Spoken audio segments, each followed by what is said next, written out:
Do you have a secret that you think would shock everyone if it came out? I do. So many years ago, my husband and I were hosting my family at our home. The plan was burgers and all the standard summer sides. Think fruit, salads, chips, ice cream for dessert. My grandma, for whatever reason, requested homemade potato salad. My grandma was a saint and didn't make outlandish requests often, if ever, so I did plan to accommodate her request. Unfortunately, life was crazy busy leading up to the get-together date, and ultimately I didn't have the time, energy, supplies to make homemade pasta salad. So instead of coming clean, I decided to run to the grocery that had a decent deli and get their loaded baked potato salad. It was a little bit more elaborate ingredients-wise than the standard potato salad. I put it in one of our glass bowls with a lid and served it as my own. No one questioned it. Now, years later, Grandma has since passed. My family will request that I make my homemade potato that Grandma loved for potlucks. I don't have the heart to tell them it's store-bought. If my grandfather dies today, I will inherit all of his property and money. He showed me his last will with his attorney. I think my parents and uncles might kill me if they find out. When my granddad suffered from kidney failure, no one visited him except me.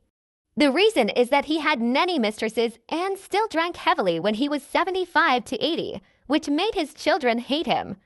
Also, they have their own lives. From the day he was diagnosed with cancer until today, I have visited and taken care of him every day. My parents kicked me out of the house for being a partygoer and wanting to arrange my marriage at a young age. I ran away for 1 month, but when I returned, they officially kicked me out. That's when I told my grandfather. He gave me a lump sum of money to start over, so I went back to university and rented an apartment near his place. When I graduated this year, he called a meeting with his attorney and me. That's when they told me that I will inherit all of his assets, including the ranch, his cars, basically everything he owns, and his real estate, construction business. When they asked me what will I do with the money, I told them that my experiences when I ran away when I was 19 opened my eyes to everything that's happening within our city. It made me realize how hard life is. I used to have $5 for 1 week and I have to stretch it out. Most people would think homeless people are dangerous, but they are not, unless you provoke them or they are defending themselves. My plan when I receive the money is to put $500,000 each towards a woman's shelter. This has been noted on our meeting and currently working on it with his attorney. Incontinence. My stroke did not cause incontinence, but when I first got to the nursing home I was bedbound and pushing my light to use the bathroom took hours, so instead of asking for help to get to the bathroom, I was asking to get changed. Once I was no longer bedbound, I still found it difficult to get help transferring to the toilet in time, so I decided to just stop stressing over it and just pee in the incontinence briefs the facility provided, since their priority was to change residents instead of helping them with toileting. But by Christmas 2022, I was feeling pretty guilty about my circumstances and the shame was eating me up, so I started looking up ways for people to regain control over their bladder after a stroke and mentioned to the CNAs that I was working on my Kegels to strengthen my pelvic floor muscles and would try to get help transferring to the bathroom.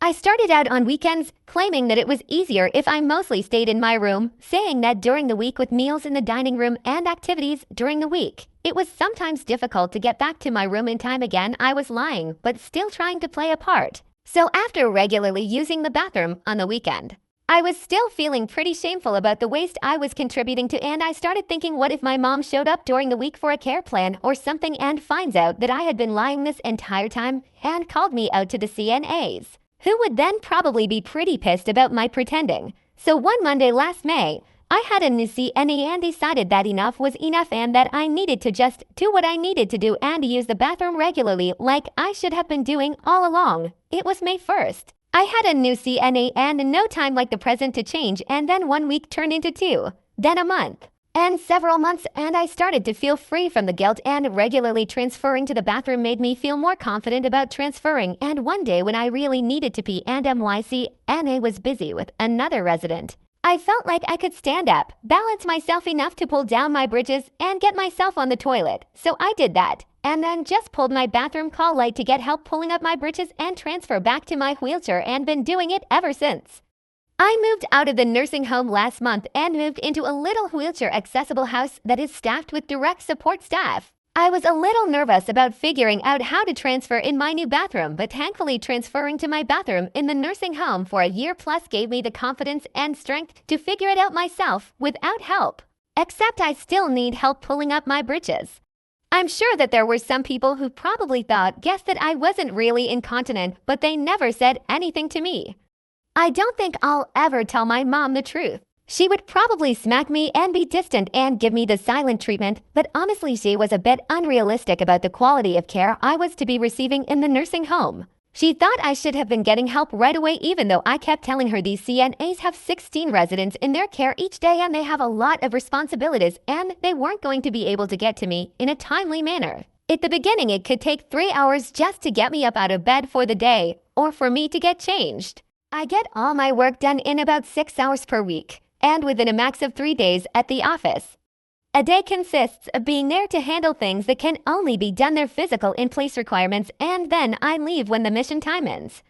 I spend the rest of the time doing things for my money-making side hobbies or catching up on movies, reading, home renovation projects, etc. I'm authorized to home office days per week. They're always Thursday and Friday, as long as I'm seeing emails and tasks that come in and jump on them like a good worker should. Nobody cares.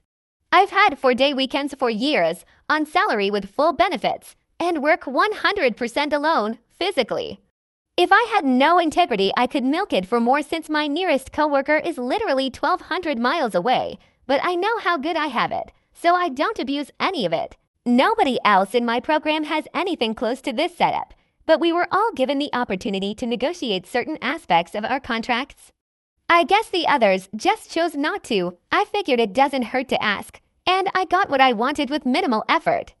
Basically, I said you can pay me to be there 40 hours unhappy, or allow me to come and go as a trusted adult and see how well I produce and how happy I stay. Yes, my boss asked me to not share my office arrangement with anyone else in the program. My annual salary works out under this arrangement to roughly $100 per hour. I haven't had any real work stress in over 9 years, and the company that pays us absolutely loves what I do and throws me kudos via bonuses quite often. I know how lucky I am to be in this situation. If it came out in the program, the others would be shocked for sure, then jealous, then pissed. Years ago I was going up the elevator and talking to my neighbor, an older Caucasian lady. She asked what I did for a living and I told her I sell appliances, not my current job. I can't remember the specifics, but she said she was once the nurse for the head of major brand of appliances. On his deathbed he told her that all the top leaders of the appliances companies got together and said they were making them too damn good and that they needed to make them not last as long. They all agreed so they could sell them more frequently. I was shocked. I should have wrote the specifics down, but now that story is lost to time. I received my diploma physically, but not digitally. I don't think I technically graduated my master's. I was supposed to submit a project and my brain was so overwhelmed during COVID times. Recently lost my husband, single mom, waiting on a diagnosis to see if it was cancer. Moved across country, did all my classes online, cared for my dad, working full-time, and fighting to get my own apartment. I didn't submit the paper.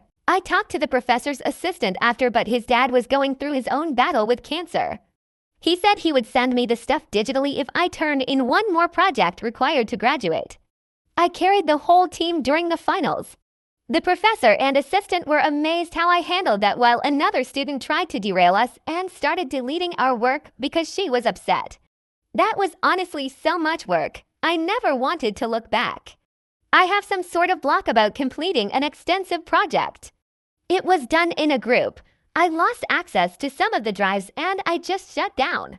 I was so traumatized by everything that took place. I never looked back and switched from my dream career to office work. I don't know what will happen if I try to get back in that career field. I have this piece of paper, but it might not mean anything. I honestly don't know. It would probably be the fact that after the abuse I endured since I was 13 from my mother and stepfather, it became something I liked. Well, some of it, but the rest of it had completely fucked me up mentally that now I'm gonna try therapy again to hopefully unfuck my brain. BC, I have to fix my mental health somewhat so that I can be okay when I deliver my baby. And hopefully I can come out with everything they've put me through for my own personal closure.